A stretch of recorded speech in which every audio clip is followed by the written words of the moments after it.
विक्रम सम्बन्ध ठुलो झन्डारा लाग्यो।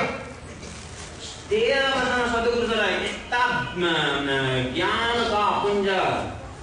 देवचन्द्रजी महाराजको घरदेखि निक्लिँदाखेरि कच्छ देशमा त्यो अष्टाङ्ग योगदेखि लिएर शीर्ष आसन देखेर सबै त आसन सबै त सिद्धि गर्नु हुँदै हुँदै आएर ब्राह्मणको पासमा बसेर 2.5 वर्षमा वेद उपनिषद शास्त्र सद्गुरु जस्तो बुद्धि बुद्ध अवतार त भित्र बसेको उसले 1 सेकेन्डमा कति हो त्यो सबै खजना लिएर आएर तिमाथि राज्यको तारतम पार पाताल परमधाम अक्षरादि कार्य कारण महाकारण स्थूल सूक्ष्म कारण महाकारण जागृत सूक्ष्म सुप्ति तुर्या सबै अवस्था अनुभव गरिसकेको व्यक्तिसँग 1 सेकेन्ड सत्सङ्ग गर्दाखेरि कहाँदेखि कहाँ पुग्छ त्यस्तो अवस्था छ। त्यही पनि इन्द्रावती आदि मेराज ठाकुर हामी जस्तो त्यो सानोमा गुलिली हान्दै हिँडेको बुद्धि थोरै हो र शिष्य पनि त्यस्तो गुरु पनि त्यस्तोको सत्सङ्गमा 13 वर्ष अध्ययन गर्दाखेरि कस्तो चाहिँ प्रखर अन्तर अनुभूति भएको मेराज ठाकुर होला। यो कुरो एक ठाउँ राखेर हिउँदोको प्रयासको यहाँसम्म राखेर यताबाट त महासागर पनि तर राज्यको दिलबाट हेर्दाखेरि थोपा पनि महाकारण हेर्दाखेरि थोपा पनि भएको छैन। त्यसले गर्दाखेरि अब कार्यबाट पनि बढ्नुपर्छ महाकारणले हेर्नुपर्छ है। महाकारणले हेर्दाखेरि भनेर लत्याउने होइन नि यहाँनिर त्यस्तै श्रद्धा विश्वास राख्नुपर्छ अनि अन्तरमा माथिबाट पनि हेर्दै गयो। जब हामीलाई साधनाको एकदमै अहङ्कार आउँछ यहाँनिर पक्रिहाल्नुपर्छ महापुरुषको साधनाको अगाडि आफ्नो कति कोही बेला हामी त सडेको पढेको मरेको के भने हतोत्सा भने है टिममा गए गुज्रेका मतलब कता कता हतोत्साहित पनि हुनु हुँदैन। ब्यालेन्स एकदम राम्रो ब्यालेन्स अफ डाइट भने जस्तो यहाँ ब्यालेन्स एकदम साह्रै उत्तेजित हुने पनि होइन।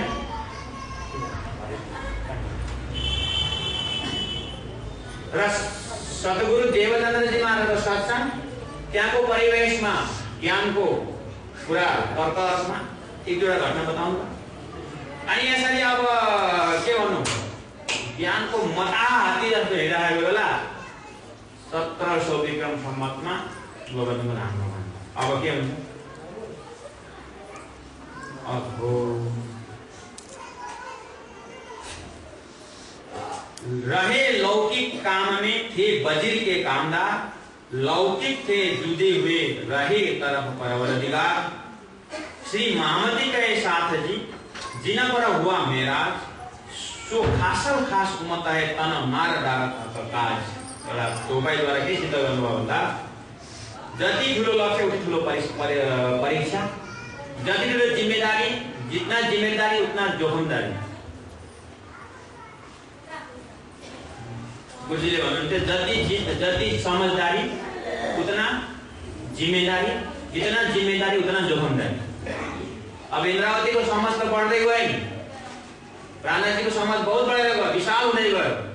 त्यही अब यहाँनिर 13 वर्ष मायामिने था उपर लौकिक बोझ हेर्नु यहाँनिर सिद्धान्त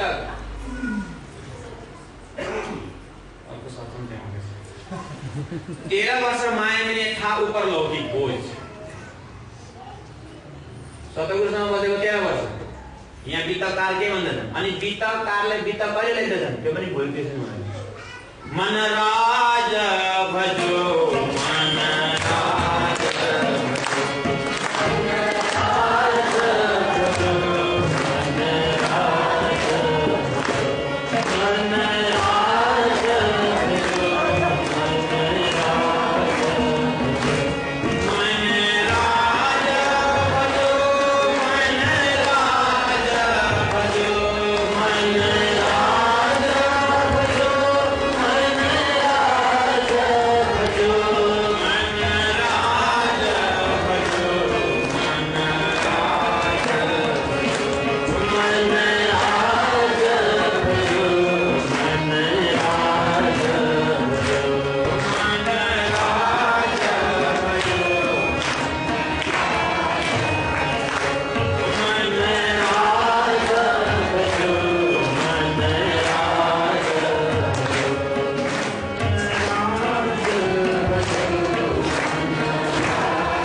लौकिक बोझ।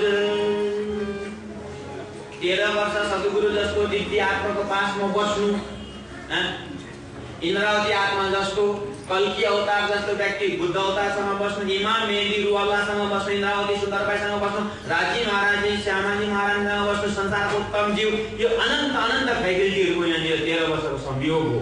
र पनि यहाँनिर गीतकार भन्छन् कि माया मिने, र पनि मायैको जगतमा थिए अरे।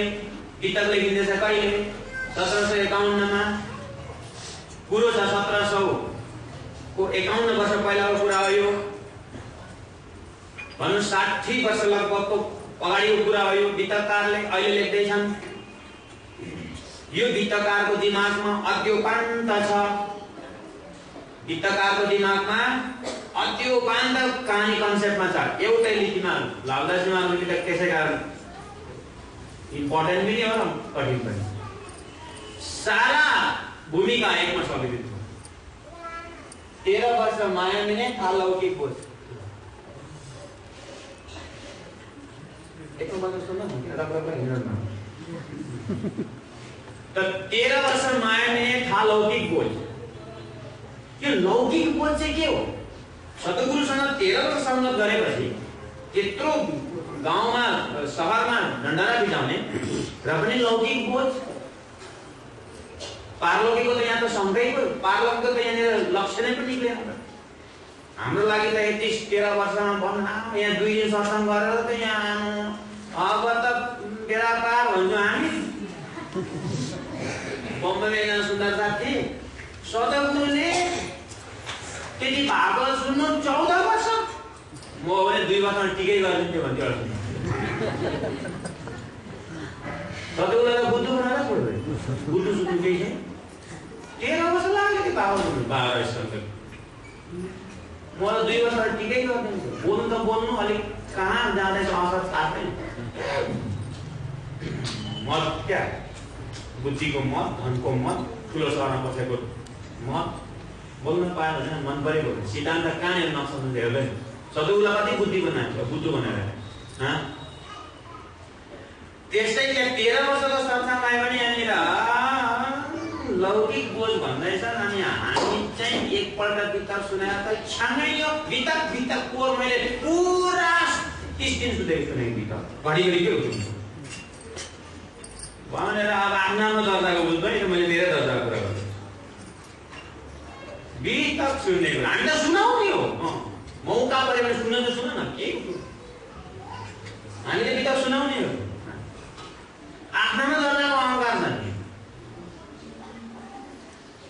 त्यस्तै प्रकारले यहाँनिर मेन डाइरेक्सन हो कि 13 वर्ष मायामै थिए भन्नुको मतलब के हो भन्दाखेरि महाकारणबाट हेर्दाखेरि परमात्मा प्रेम स्वरूप हो। यहाँनिर अहङ्कार ज्ञानको छ। महाकारण र परमात्मा प्रेम स्वरूप परमात्मा प्राप्त हुँदा यहाँ उँधोको ज्ञानको अहङ्कारले यहाँनिर भइरहेछ। यो दर्जा र अहिले यहाँनिर 1700 मा यो गाउँ ठाउँमा त्यहाँनिर पण्डितहरूको मुख मर्दन गर्दै हिँडेको समझ र पन्नामा पुगेको समझमा तुलना गर्नु। अहिले यो 14, 15, 25 वर्षभित्रको समझ र यही व्यक्तित्व अरे 75 वर्ष पुगेको पन्नाजीमा खिलवत परिक्रमा सागर सिद्धार्थ चौपाई उत्रेको त्यो मिलाएर हेर्नु त यहाँनिर त्यो कम्पेरिजनमा पुरा माया हो त्यो नि।